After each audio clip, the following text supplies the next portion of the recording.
I told Jaja that I supported her sa FIDB because of this new rule.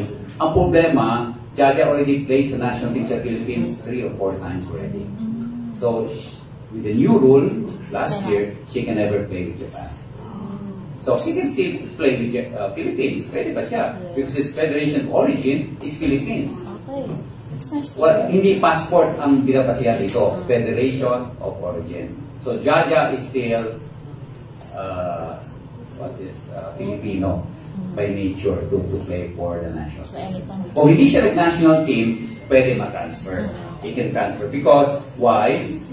What happened kasi, if you remember, lahat ng Cuban players kasi umalis sa sa bayan nila. Kasi ano man, hirap ng and they played sa Italy, nag-asawa, ganyan. And then, suddenly Turkey became strong with Vargas, Leon from Poland, Cuba became strong because of them. No? So, ngayon, inistriktuhan na ngayon ng FIDB because of that rule last year. Because they were national team players and they played also national team. Kasi you have to wait 2 years eh.